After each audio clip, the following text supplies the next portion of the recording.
Social media اور propaganda کا مقصد بے یقینی، افراتفری اور مایوسی پھیلانا ہے۔ سوشل میڈیا کی خبروں کی تحقیق بہت ضروری ہے۔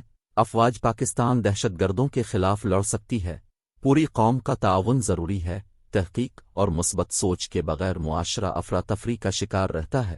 Army chief general Syed Asim Munir کا خطاب۔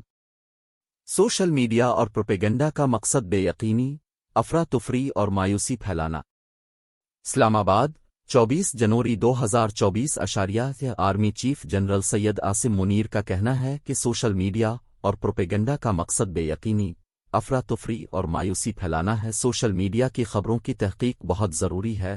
آرمی چیف نے جناح کنونشن سینٹر میں پاکستان نیشنل یوتھ کانفرنس سے خطاب کرتے ہوئے کہا کہ پاکستان کے مستقبل کے معماروں اور اقبال کے شاہینوں سے مخاطب ہو کر انتہائی خوشی محسوس کر رہا ہوں۔ پاکستان کو بنانے کا مقصد یہ تھا کہ ہمارا مذہب، تہذیب و تمدن ہر لحاظ سے ہندوؤں سے مختلف ہے، نہ کہ ہم مغربی تہذیب و تمدن کو اپنا لیں۔ پاکستان اپنی خود مختاری پر کوئی سمجھوتا نہیں کرے گا۔ پاکستان کے روشن مستقبل پر کامل یقین اور اسلاف کی میراث کو قائم رکھنا ہے۔ آرمی چیف نے خطاب کرتے ہوئے مزید کہا کہ نوجوانوں کو اپنے وطن، قوم، ثقافت و تہذیب و تمدن اور اپنے اب پر بے پناہ اعتماد ہونا چاہیے۔